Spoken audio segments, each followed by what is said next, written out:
Berarti kan bedanya kemarin kan sudah yang rumah tidak selesai. Dikonfirmasi.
Jadi kalau kemarin kita sudah menggunakan caranya classifier, kita menggunakan classifier apa?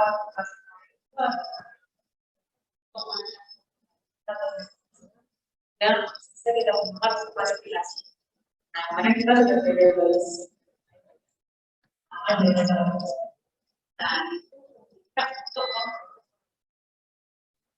Dan setelah bahasa belajar yang namanya kami, oke?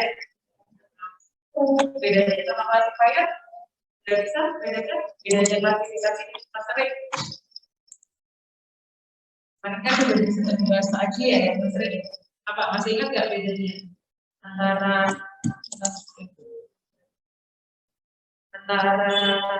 klasifikasi sama clustering? Ada yang tahu bedanya? Klasifikasi itu menggunakan klasifikasi ini membagi karena klasifikasi itu mana perspektif mengenai beda dengan data training. Ya, kalau data training itu fungsi yang membedakan apakah fungsi clustering tidak harus punya data atau justru kalau kita mau melakukan data atau seperti apa yang dikatakan spesifikasi. Kalau tidak salah itu ada data, cuma tidak ada yang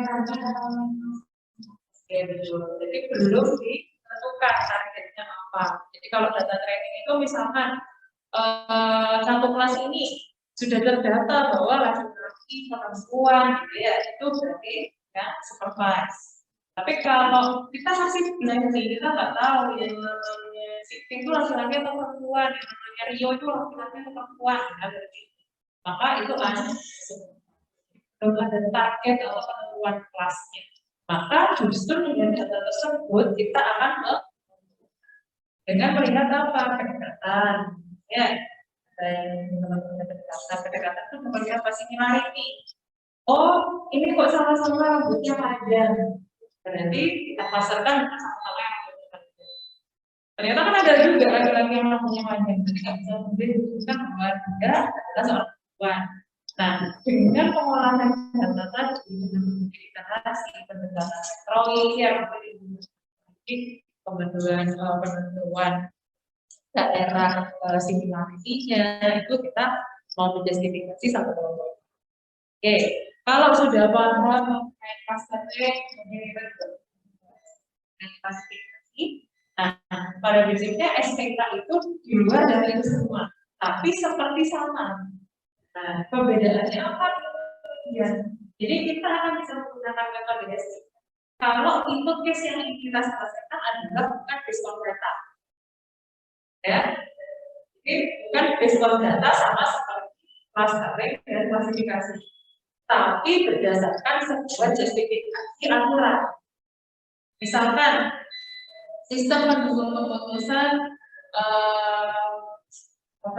mahasiswa berprestasi dengan klasifikasi mahasiswa berprestasi dengan clustering mahasiswa berprestasi itu berbeda.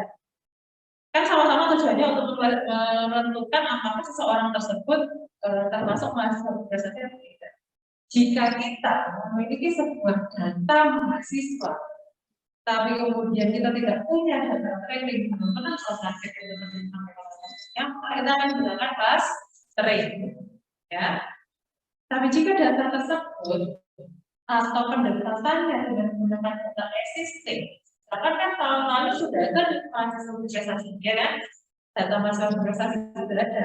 Itu kita gunakan untuk data training. Data kalian yang tahun ini yang kalian belum terfilter apakah kalian masuk prestasi atau tidak sebagai data testing, karena belum ada target yang diketahui dari masing-masing data yang dilakukan training. Nah, kalau kemudian kita tidak punya data existing atau target tadi, kita juga tidak punya data testing, kita juga tidak punya data yang akan kita olah ditentukan apakah seseorang tersebut masuk berprestasi atau bukan. Apa yang kita lakukan untuk menentukan seseorang tersebut termasuk masuk berprestasi atau bukan? Dengan menggunakan sistem pendukung. Contohnya seperti apa Bu Yanti? Jadi data tersebut kita abaikan, tidak ada, atau kita tidak punya. Nah, kita menentukan kriteria kalau ya, kriteria dan aturan. Kriterianya apa saja? Oh, satu IPK-nya punya standarisasi ABCD. Terus kemudian keaktifan organisasi, ya, lombanya seperti apa? Kemudian selama ini aktivitas di kelasnya seperti apa? Kan itu variabel-variabel bentuknya ya. Nah, itu yang akan kemudian di sistem pendukung. Nah, metodenya banyak. Ada yang namanya decision tree, ada assumption rule. Nanti pada ini akan spesifik ke tree atau kemana nanti kita akan menggunakan.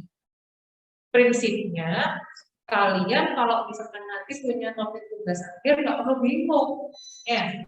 Berarti kalau SPK ini ya nggak usah cari data, kita bisa menggunakan. Bukan, dia tidak mencari data record, dia tidak menggunakan data record murni, tapi yang dia gunakan adalah ketentuan atau kriteria atau aturan-aturan masing-masing variabelnya. Jadi nggak kemudian kalian tidak melakukan observasi, kalian tidak melakukan wawancara, iya tetap harus ada kan rule-nya dari mana, kan nggak bisa kita seperti ini. Ya, betul kan? Jadi misalkan, oh kalau menurut saya itu masih prestasi yang pokoknya di kelas jangan Pak pernah ngomong, Pak pernah nyelonong itu prestasi. Pak kacamata, ya, culun itu pasti sudah. Pak culun, berarti berkacamata pasti. Jadi misalkan yang pokoknya diem Bu, nggak banyak tanya, hanya diemnya ya udah, nggak konten gitu kan, nggak tahu dan perkembangan. Ya, jadi memaknainya bisa jadi ambigu kan gitu. Bu, misalnya ada pertanyaan lagi kan kamu sudah pernah belajar FASI, ya FASI itu juga berdasarkan aturan toh, ya ada konversi function. Bedanya apa dengan SPK? Ada nggak yang punya pertanyaan begitu lagi? Kapan kita kemudian menggunakan FASI, kapan kita menggunakan SPK? Itu kan juga jadi ambigu. Karena dia FASI relatif tidak menggunakan data training, relatif juga tidak menggunakan data apa namanya kontekstual yang tidak mempunyai target. Tapi Fuzzy menggunakan aturannya. Jadi dia punya membership function. Ya, harus menemukan gitu kayak gitu.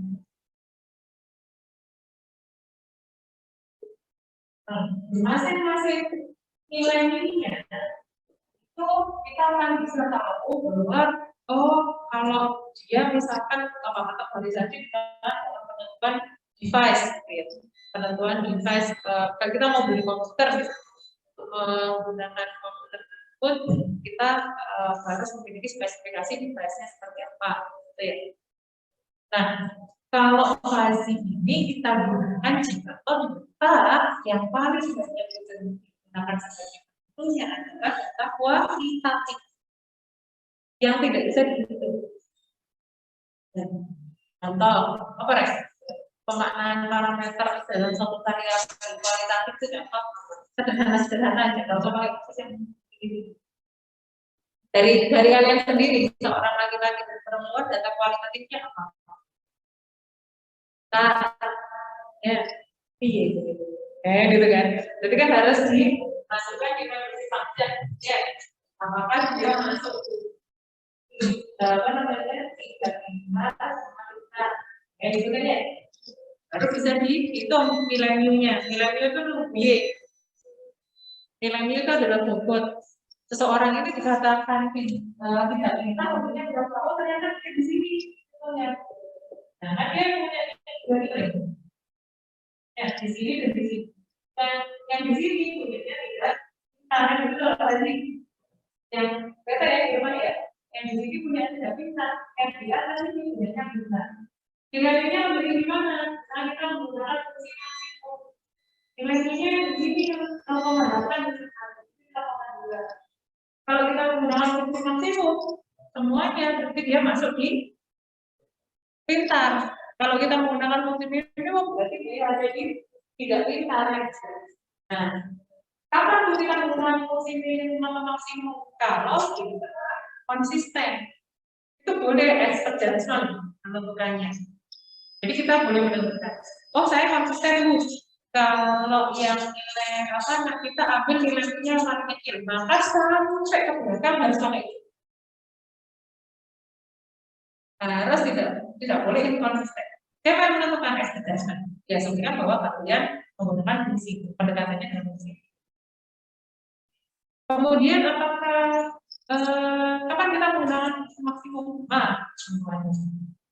Nah, Fuzzy itu lebih banyak akan berdampak kalau kita punya case yang rata-rata variabelnya adalah variabel disebut Fuzzy. Fuzzy itu kan ambigu, tidak bisa dinominalkan. Berarti ada proses normalisasi yang namanya penentuan function atau kalau disebut adalah klasifikasi. Ya, saya nulisnya di atas klasifikasi. Nah, jadi sistem cerdas itu sesuatu yang kemudian punya komposisi yang berbeda ya, betul. Ya. Jadi kalau kalian apa namanya nanti mengerjakan proyek yang sekarang atau ke depan nanti sudah lulus dari tim atau nanti skripsinya ya, paling dekat kan proyek skripsi ya. Nah, kalau proyeknya misalkan ini kalau sistem cerdasnya proyeknya saya masukkan seperti apa ya, sistem cerdasnya di mana gitu. Karena yang jadi kebingungannya kan itu. Atau kalau penawaran ada kita sudah canggih, kita sudah dari awal sebelum ada sistem cerdas sudah tahu saya mau pakai mana gitu. Pakai apa forecasting gitu ya. Meramalkan bahwa nanti saya tugasnya sistem cerdasnya itu di part ini Bu. Gitu.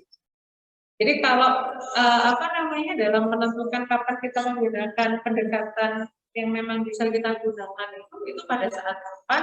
Pada saat kita tahu tipe case yang akan kita hadapi itu seperti apa. Coba saya mau yang dulu deh. Sebutkan satu kasus yang kalian gunakan di project, Mas. Kamu. Pasien uang. Berarti citranya nangkap, diakuisisi, ada segmentasi, histogram gitu ya, sudah diproses. Waktu terakhirnya jadi PCP-nya apa? Pixel. Nilai bobot pixel atau matriks?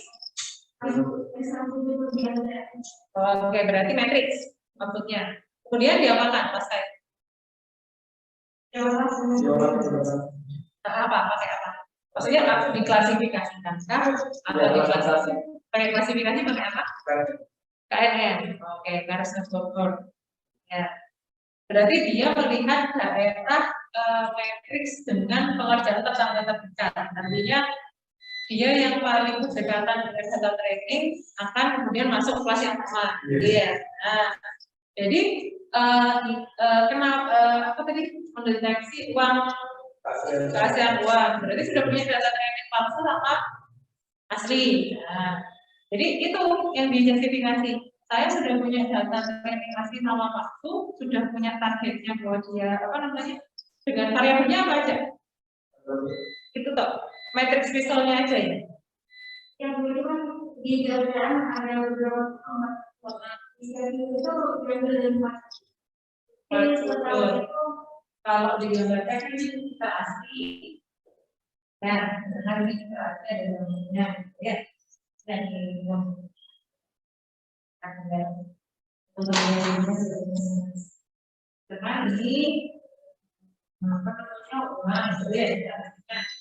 kemudian setelah diproses morfologi dan sebagainya jadi 4. Kemudian jadi 4 kilo.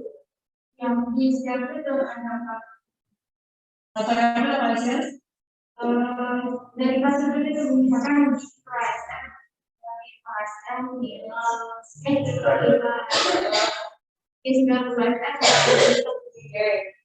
penggunanya pakai coding murni apa integrasi? Coding murni. Pakai apa? Citranya. Pemecahan figurnya. Mepet.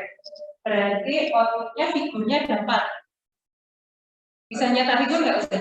Ada 16. Oh 16. Oh, oke. Karena penyesuaiannya dari masing-masing figurnya dibagi 4 tadi. Oh ya. Oke. Jadi masing-masing ini bisa. Ini ya. Matriksnya akhirnya 4 kali 4. Oke. Jadi nanti dari output itu baru di KNN. Nah, pertanyaannya begini. Nah, ini kan kalau salah sudah menggunakan KNN akhirnya menggunakan ya, dia masuk kelas yang mana. Dan sekarang pertanyaan saya, kenapa kemudian kelompok kalian itu memilih menggunakan KNN? Jangan dijawab karena harus ada stiker saja, kami terpaksa gitu. Ada oleh honor ya. Ini kan pendekatannya biar kita punya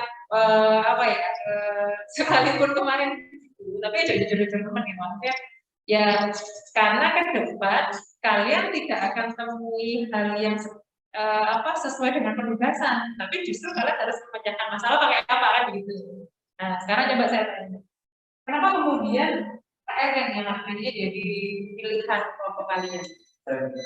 Kalau dari saya pribadi KNN karena kami itu sudah memiliki data training. Jadi kita itu beberapa dijadikan data training. Sudah bisa ditentukan masalahnya. Yang tentunya ya kan? Terus di KNN sendiri, kalau menurut saya mudah dipahami. Langkah-langkah dari dalam. Kenapa?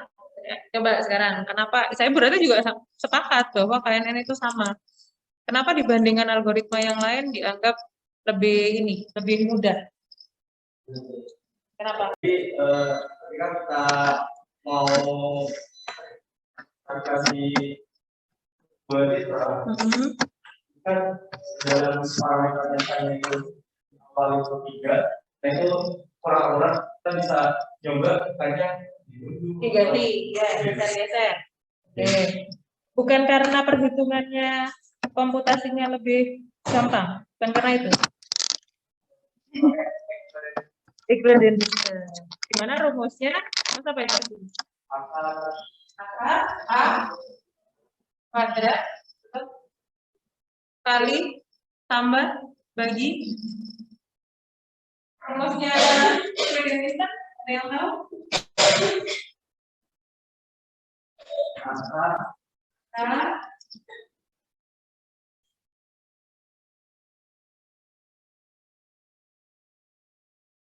Akar tumbuhan.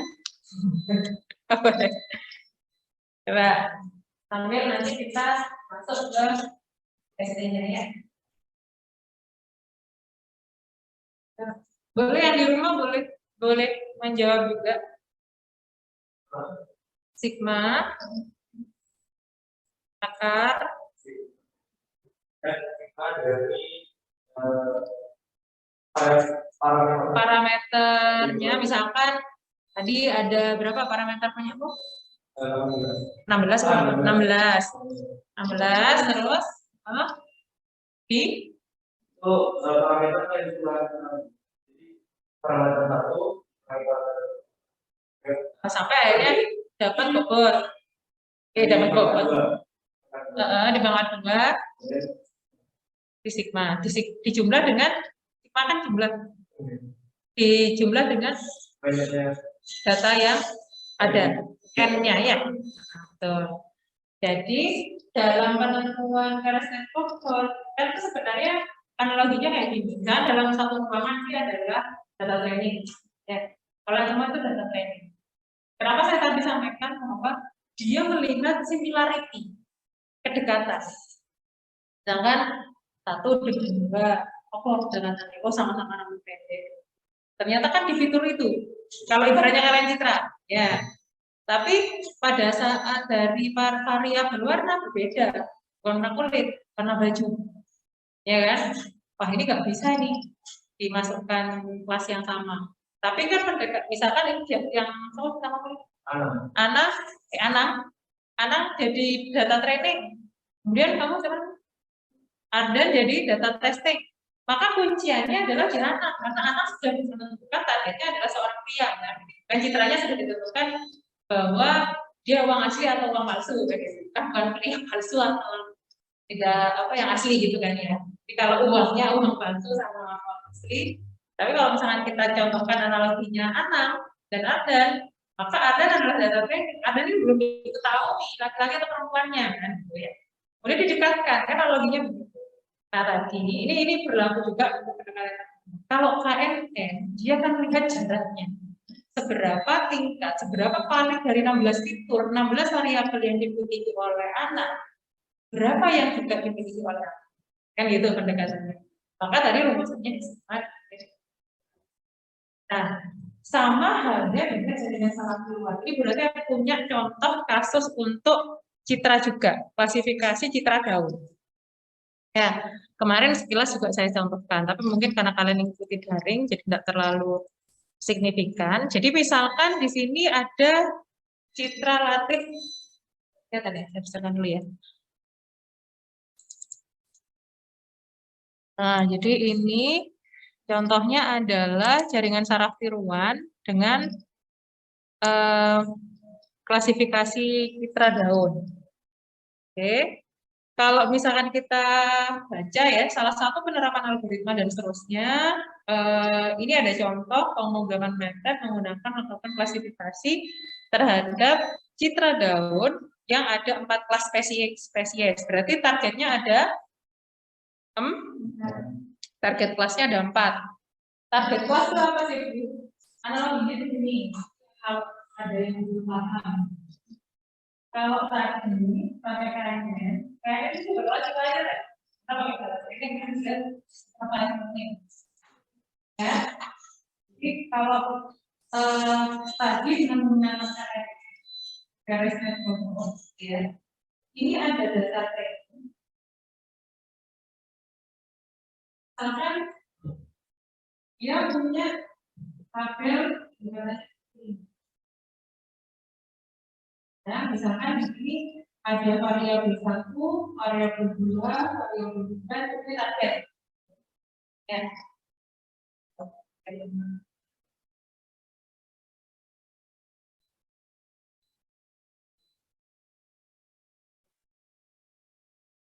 Alasan tadi kan pakai KNN tadi alasannya mudah dipahami, bukan hanya itu.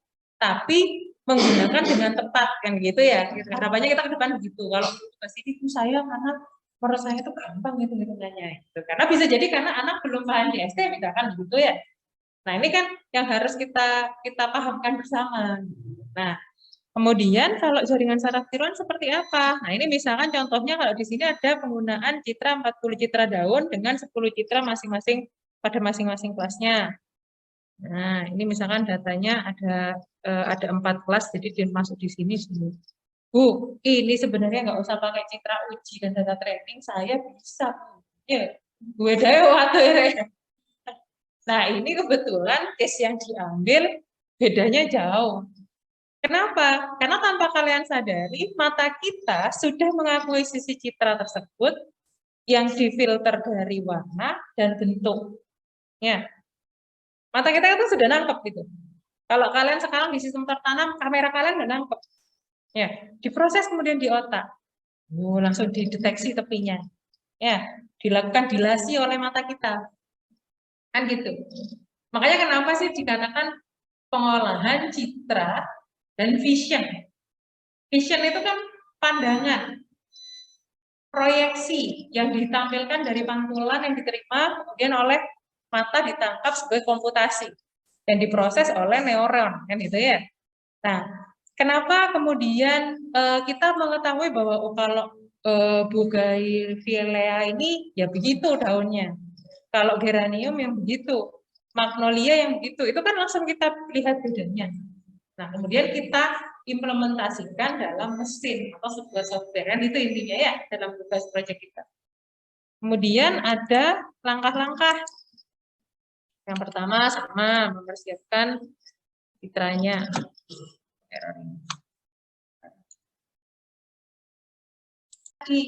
Nah, ini sama. Ternyata sama ya Bu, JST itu juga menggunakan input dari inputan pembobotannya atau input layernya adalah si matriksnya, kan gitu ya. Kemudian kita akan menentukan target. Ya, targetnya seperti apa yang akan kita capai. Nah, baru kita menjustifikasinya dalam bentuk logik di ininya, net NN-nya. Nah, kemudian ini tampilannya dulu, saya hold dulu yang di tampilan kita, jadi hasil thresholding-nya, morfologinya seperti itu sampai ketemu. Kemudian karena apa namanya di MATLAB itu biar agak cepat ya, jadi analoginya tadi case-nya seperti itu. Neural network di MATLAB itu ada tools box-nya.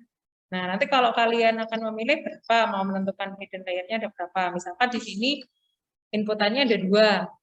Ya, input bobotnya ada 2 dari matrix dan NTCC3. Ya, itu kalau yang tadi kan nilai matriksnya ya, matriksnya 4x4x4 tadi. Nah, kan gitu ya. Itu yang kalian gunakan untuk kemudian dihitung, ya kan? Untuk dihitung, dijadikan kuncian dalam membandingkan dengan teman-temannya sebelumnya di data training. JST juga sama, tapi dari 2 inputan, nilai angka yang keluar dari matrix sama nilai angka yang keluar dari NTCC. Jadi ada 2 variabel yang akan kita gunakan. Kemudian hidden layer itu digunakan untuk apa sih, Bu? Untuk memastikan bahwa apa yang kemudian diklasifikasikan dia kembalikan lagi nanti. Makanya namanya backpropagasi. Ya. Jadi di kemarin mungkin jelas sudah bahwa JST itu ada 10 layer. Ya. Kali ini gambarnya ada 10 layer. Ya. Oh, ada 2 hidden layer, sorry. Ada 2 hidden layer. Sama ada 1 output. Nah, dan aku. 10 apa dengan penggunaannya. Ini sebenarnya, cuma kalau begitu karena dia mencetaknya keseluruhan dan penggunaannya, maka akan dia spesifikasi dengan cara. Jadi hidden layer itu kita gunakan untuk menentukan bobot. Bobotnya dengan rumus bobot. Dari mana Bu rumusan bobotnya? Di sini. Bobotnya berbeda di mana Bu? Dalam penggunaan ininya, apa namanya, justifikasi yang diterima. Ternyata pada saat di testing, outputnya itu berbeda. Ada yang berbeda. Di poin ke-7, kita temui bahwa ada satu data uji yang ternyata salah atau error. Maka nilainya adalah 15/16 tadi mean square errornya. Ini contoh perhitungannya yang asli. Tadi kan kalian apa namanya, bingung tuh ada setengah min y dan lain sebagainya. Nah, yang paling mudah menghitung akurasi seperti ini. Kita tahu data totalnya 16 dari sini ya. Ternyata ada data yang dikuningi ini satu salah. Maka kita langsung bagi data yang salah dibagi total seluruhan data dikalikan 100%. Maka akurasinya 93,75. Kemudian ini di sini ada contohnya membuat buinya. Nah, pertanyaannya, kalau kita menggunakan hitungan pembobotan dengan DY/DX, apa sih Bu keuntungannya dibandingkan KNN? Kan itu sebenarnya yang akan coba kita garis bawahi. Kalau kemudian kalian melakukan pendekatan dari dua aspek, lebih detail dan kemudian dalam satu lebih detail dan kemudian dalam satu dari satu sisi atau proporsi yang sama, maka kita akan bisa mendapatkan nilai yang jauh lebih akurat. Benar nggak? Ya. Sama halnya gini, kalau misalkan ilustrasinya, tadi kan berarti mengilustrasikan anak dan Ardan itu mau dilihat tingkat klasifikasinya. Saya mau mengklasifikasikan Ardan laki-laki atau perempuan dengan melihat data trainingnya dari punyanya si Anang, kan gitu ya Nang ya. Nah, pendekatan paling mudah, kalau dengan menggunakan GST, itu benar-benar dijustifikasi sama seperti apa namanya, dihitung bobotnya dulu. Nih, kalau tadi kan langsung nih, oh variabel 1 sama, tapi nggak bisa ditentukan, maka dia masuk kelas 1 atau kelas 2. Variabel ketiga yang belum bisa menentukan, oh dia masuk kelas 1. Nah, pertanyaan saya ini akan bukan kalau masing-masing variabel punya prioritas yang sama, betul nggak? Kita belum menganalikan. Sekarang saya tanya, kalau saya mengatakan ke kalian, sepakat ke kalian saya menganalikan pengetahuan panjang pendek. Berarti itu kan prioritasnya apa? Ya, ini bukan sesuatu yang harus dikira-kira dapat ya jenis kelaminnya, ya organ tubuh yang mungkin spesial untuk laki-laki. Nah, kan itu punya prioritas saya bisa menggunakan. Makanya dia balikan lagi. Ini mungkin ya. Ikut masuk. Bobotnya berapa? Oh, dicek. Bobot dengan variabel 1, variabel 2, variabel 3 dicek. Jadi kalau layarnya kan ada begini, ada terus. Setelah itu dibalikan lagi. PSI berdasarkan variabel yang sama kata, menurut saya keputusannya adalah kelas kedua. Ya, ini kelas A, ini kelas B. Dia berarti masuk kelas B kan gitu ya kalau kata ini. Tapi dia kembalikan lagi, kita kembalikan. Kamu mau prioritas yang paling mirip atau prioritas variabelnya yang mana? Kan ada bobotnya, istilahnya. Oh, dari jenis kelamin.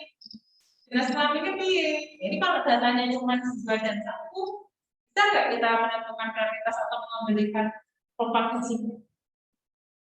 Kalau datanya ribuan, kan yang bisa kita justifikasi kita akan menentukannya dari mana?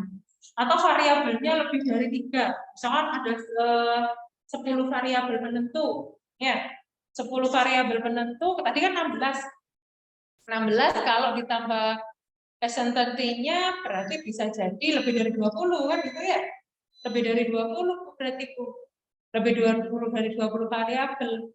Tadi saja kalian mengatakan bahwa kalau saya nulis di papan.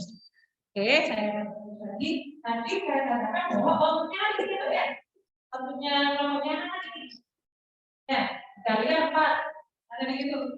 Nah, dari masing-masing pembagian dari segmentasi, mana yang paling prioritas? Apakah nilai dari warnanya akumulasi yang sudut mana, mereka diambil dari 4 sudut. Nah itu kalau JST masing-masing sudut itu nggak sama prioritasnya. Tapi kalau inputan kalian dengan diambil sama rata kan? Kalau kasusnya tadi nggak masalah menentukan uang palsu dan uang tidak palsu, ya. Tapi kalau menentukan tadi jenis kelamin, kalian mau disamakan prioritasnya dalam menentukan jenis kelamin itu hanya dari rambut, hanya dari cara berpakaian, misalkan. Oh, kalau bagian kakinya terpotong itu laki-laki pakai celana maksudnya. Kalau enggak perempuan, lalu ayah sing lanang ge sarung gitu. Lah perempuannya baik klasifikasinya ya. Jadi ada penentuan variabel prioritasnya semana. Paham ya? Ingat, jadi kalau menggunakan JST yang tidak kemudian bisa menggunakan KM kalau variabelnya ada hierarkikal prioritas. Kalau kemudian data saya itu tidak ada prioritas, kemudian saya pakai JST boleh. Justru semakin presisi. Kenapa nilai aktivasinya dihitung pakai turunan? Yang tadi kalian bilang saya disuruh zaman SMA cuma ngitung tok, tidak tahu. Akan semakin presisi dibandingkan dengan hitung dan cara Bu, nanti nilai saya sistem cerdasnya jelek ya. Udah. Pemenuhan capaian pembelajaran itu apakah kalian bisa menerapkan dari hasil pembelajaran aktivitas yang ada di sistem cerdas atau tidak? Bukan kalian pakai metode yang mana. Ya, jadi kelompoknya Anang dengan Mbak Devi tidak perlu berkecil hati. Waduh, berarti karena KNN gitu gampangan kok nilai sistem cerdasku elek ya. Enggak, berarti membobot dan Bapak Ibu yang lain bukan membobot dari susah atau tidak susahnya, tapi tepat ataukah tidak tepatnya penggunaan metode yang digunakan untuk mencari apa? Solusi dari pemecahan masalah di proyek sistem cerdas. Jadi kalau Anang dan kelompoknya bertanya, Bu, berarti kalau kami pakai KNN sudah tepat? Ya sudah, karena tadi variabelnya tidak ada prioritas, tidak ada hierarkikal prioritas. Tapi berbeda kalau case-nya teman-teman tadi itu, yang saya bilang, misalkan menentukan jenis kelamin tadi, atau menentukan pemisahan satu proyeksi tertentu, misalkan mau memutuskan apakah kita mau meningkatkan persediaan barang atau enggak. Nah, itu kan variabelnya cukup kompleks ya, yang signifikan. Oke, sampai di sini ada yang ditanyakan? Ya, jadi prinsipnya gini, berarti memberikan pemahaman kalian bahwa melakukan pemilihan sebagai dosen tidak semata hanya karena kita sepakat ya, bukan hanya mudah atau tidak mudah, tapi tepat ataukah tidak tepat. Bagaimana kemudian memisahkan sebuah metode sistem cerdas atau PKP atau apapun gitu ya, atau metode yang ada tertanam, dan kemudian tepat bagi case kita. Nah, gimana caranya? Melihat tipe datanya satu. Ada lagi yang punya pendapat berbeda? Kata kuncinya di sini.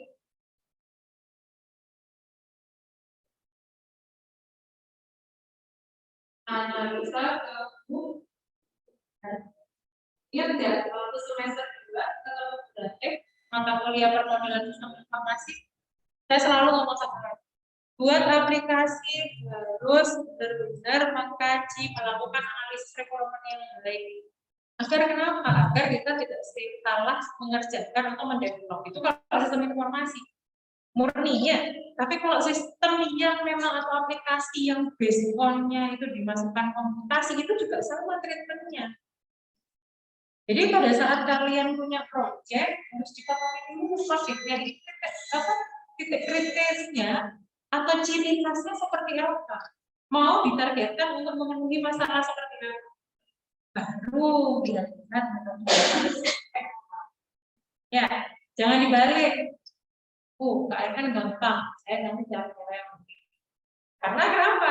Kalau bekerja bukan nanti disuruh Mas besok KNN atau enggak, bisa jelasnya atau enggak. Tapi Mas, enggak, saya punya masalah ini, tolong dipecahkannya gitu ya. Bukan berangkatnya dari. Nah, trik inilah yang harus kalian gunakan untuk menentukan judul skripsi kalian.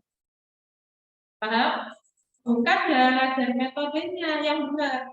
Kenapa? Kalau kalian berangkat dari metodenya, siapa tahu justru kalian tidak bisa menemukan case yang tepat untuk metode itu. Ya, kan benar ya, kalau kita menjalani segala sesuatu itu bukan cari solusinya dulu, tapi kita harus tahu masalahnya apa agar mendapatkan solusi kan gitu ya.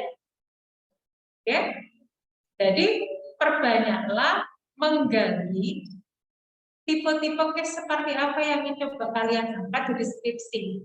Baru kemudian sudah mau mengadakan desain pembimbing, koordinasi dengan itu Pak, Bu, saya punya case yang akan saya ambil permasalahan bisnis saya seperti ini. Mungkin kalau saya tahu metode ini kita akan jangan dibalik. Yang ada mahasiswa yang datang ke bulan saya tuh ya sudah jadi cerita sama Pak. Terserah sudah problemnya apa, pokoknya nanti saya pengennya pakai pas. Ya nggak apa-apa, tapi saya selalu ngajarnya ke mahasiswa gini, wes ditutup dulu paginya. Sekarang kamu tahu ya permasalahan apa yang bisa diselesaikan paginya, Bu. Pokoknya semua data amiku bisa diselesaikan sama Pak. Jadi sekarang cari referensi masalah. Oh ya, mana ada solusi dari saya. Coba cari referensi masalah. Gitu. Jadi lebih akan mudah sebenarnya kalau kalian mencari referensi itu pakai konkret. Jadi ada referensi, dengan cari referensi. Tapi dalam menentukan tema, sebaiknya berangkat dari problem yang memang kalian gunakan. Karena akan jauh lebih akan menyita waktu kalau kalian menentukan metodenya dulu. Ya, akhirnya nyari yang cocok. Nggak mesti rezeki langsung ke dino oleh kasusnya kan gitu ya. Sampai di sini ada yang tanyakan, baik yang daring maupun luring? Ada yang pakai JST ininya, apa namanya? Sistem cerdasnya? Belum ya. Ya, JST itu termasuk metode yang paling sulit di ini, di mana namanya? Di sistem cerdas. Kenapa? Karena tadi itu dia ada nilai validnya. Terus dihitung di teman saya juga ada paling lebih dari bilang. Jadi sudah dihitung pokoknya kembalinya karena nilai turunan awalnya kan harus dibandingkan dengan reaksi untuk menentukan priority input yang paling tepat dalam menentukan target apa itu harus dipakai nilai kembali. Apa lawannya turunan? Ingat nggak sebenarnya? Integral. Lali ya, berarti saya waktu itu tidak masuk. Terus waktu bapaknya itu nulis integral sama daya gitu sama. Saya pas ketemu lab tambah. Ya. Oke. Jadi sekarang tuh enak sudah web atau jadi kalian harus kan juga ada library yang bisa kalian gunakan. JST ada. Kalau kalian pelajari, tapi kan ini dalam menggunakan sesuatu kita harus tahu ya prosesnya itu seperti apa. Kalian bisa menggunakan itu pada saat menuliskan karya ilmiah yang namanya skripsi. Yes. Dan semester ini kita sudah banget saya. Jadi omongannya baik. Saya sudah mulai mengajar. Ya, karena semester depan udah saya membawakan cepet ya Bu gitu. Oh, kenapa? Gak pengen nulis? Jangan, sedih nanti. Ada yang tanyakan? Semoga memberi pencerahan ya dalam menentukan metode sistem cerdasnya yang bijak itu seperti apa. Ini case saja membandingkan antara KNN dan JST. Oke, kalau tidak ada, silahkan teman-teman lanjutkan mengerjakan workshop sistem cerdasnya dengan pengerjaan tugas mandiri. Prinsipnya sebenarnya gini, saya semalam baca di grup itu agak panjang, gitu ya. Mungkin kalian kan juga baca. Ada teman-teman yang mengasumsikan kesulitan membaca mana metode duduknya. Jadi Bapak Ibu dosen itu insya Allah punya ini pemahaman sama. Misalkan gini, PCV-nya itu harus memenuhi target atau capaian pembelajaran 1, 2, 3, 4 misalnya gitu ya. Kemudian sistem cerdasnya 5, 6, 7-nya. Sistem tertanamnya 7, 8, 9 misalkan.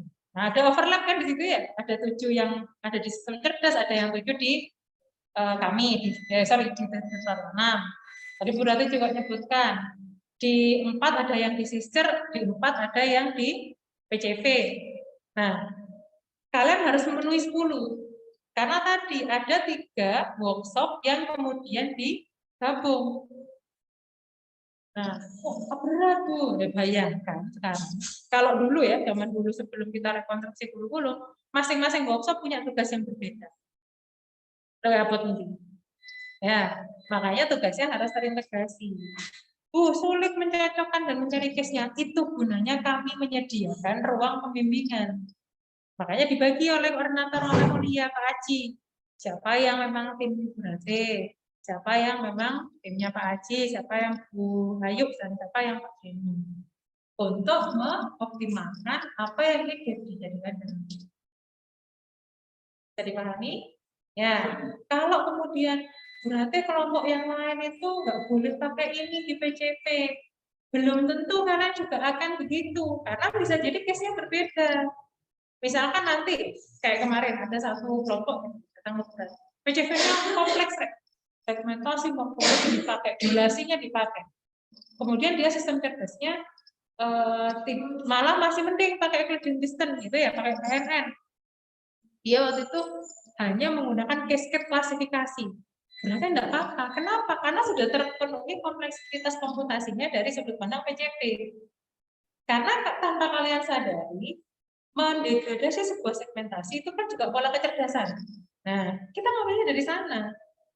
Maka dari itu, jangan apa kata temannya. Bukan saya mengatakan kalau temannya tidak pintar atau tidak apa, tapi justifikasinya. Kalau kami kan akan melihat, oh takarannya itu sudah sekian. Untuk mencapai ketentuannya kurang sedikit lagi. Tidak apa-apa, berarti sudah pakai itu escape classification atau pakai KNN tidak apa-apa, karena kelompoknya anak sudah sangat presisi dalam menyelesaikan PCP-nya. Nah, gitu. Bisa jadi sistem tertanam juga melihatnya begitu. Waktu sistem cerdasnya sudah pakai JST nih. PCP-nya sampai berhenti di morfologi. Oh, tertanamnya ngambil citra aja sampai nangkap, nggak apa-apa, sudah kan begitu. Nah, karena kami sudah berlakukan kolaborasi untuk memastikan standarnya sama-sama 10 tadi itu. Ya, jadi teman-teman nggak usah kok iki koyoke aku di sio-sio lho Mbak Bu Rati. Mbak Bu Fani aku sing di sio-sio kelompok liyane. Kan begitu. Nah, maka kami harus memenuhi dari 10 unsur tadi. Kalau enggak, kompetensi capaian pembelajaran 3 workshop tadi tidak terpenuhi. Ya, itu hak kalian yang kita coba optimalkan adalah hak kalian. Terpenuhinya hak kalian untuk mencapai satu tingkat kompetensi. Paham ya? Jadi jangan katanya, tapi coba berkomunikasi sendiri. Jelaskan upaya kalian mulai dari awal sampai akhir. Bapak Ibu dosen harus tahu. Ya, Bu, saya sudah sampai sini. Enggak kemudian Pak, Bu, boleh nggak saya pakai KNN? Kira-kira langsung jawabannya malah. Itu kan pakai Euclidean, kan nggak salah kalau saya ngomong gitu ya. Karena saya nggak tahu ceritanya kalian itu sudah proses apa saja yang sudah kalian selesaikan. Tapi beda kalau misalkan saya tanya misalnya dengan Bruna, kenapa anak kok nggak pakai JST? Kenapa anak kok pakai KNN? Nah, kalau anak tadi sudah selesai dijelaskan, kan anak sudah bisa menjelaskan kompleksitas variabel saya. Variabel-variabelnya itu tidak punya nilai prioritas Bu. Jadi sama pokoknya. Oh, berarti anak kita kan udah perlu terpenuhi. Boleh nak pakai KNN kan gitu. Nah, yang salah kadang-kadang mahasiswa datang hanya membawa masalah, tapi tidak pernah menceritakan upayanya apa. Apa ya? Padahal upaya ini kan doa toh rek, kowe lak wis barang sebarang kalir. Itu disampaikan. Nah, disampaikan. Kewajiban dosen harus mendengarkan bagaimana mekanisme yang sudah berjalan sebelumnya. Ya, agar kami tahu kalian itu part mana yang harus kita berikan rekomendasi berikan. Ya, jadi tidak usah malu. Bu kemarin malu salah, indah salah. Sekarang kan udah dikasih tahu, nggak usah malu, nggak usah takut. Ya, Karena hak kalian untuk kemudian menanyakan dan meminta pembimbingan ke kami. Dengan segala keterbatasan yang kita miliki melalui daring, WhatsApp, tidak bisa ketemu langsung, dioptimalkan bagaimana caranya. Ada fasilitasi di grup, Pak Haji kan ngomong itu kemarin. Coba dioptimalkan di grupnya seperti apa. Kalau malu, tidak apa-apa, japri ke pembimbingnya. Bu, saya belum dapat balasan sama berarti misalnya berdiskusi rapati kemari-mari kamu balas-balas. Tanya ke Pak Haji boleh, tidak kemudian tidak boleh. Demikian sebaliknya. Merasa tidak dapat jalan keluar segera oleh siapa gitu ya, boleh kemudian dibuka. Walaupun bukan saya, pembimbing proyek kalian. Clear ya? Jadi tidak usah dipikiri dewe, dibagi sharing gitu banyak. Dan kalau kalian mau sharing ya kalian harus cerita. Apa sih titik masalahnya biar kamu juga bisa memberikan gambaran. Oke, saya yakin Bapak ibu-ibu ya di PJP, ibu yang di PJP kan Bapak Dodi ya, Bapak Dodi ya. Bapak ibu yang di PJP, Bapak ibu yang ada di sister, dan Bapak ibu yang ada di sistem tertanam punya pemahaman dan pengetahuan ingin sekali mengembangkan apa yang kalian sudah kerjakan di proyek sistem das, sistem tertanam dan pengolahan citra visual. Itu ya. Ada yang mau ditanyakan? Teman-teman yang daring, ya silakan.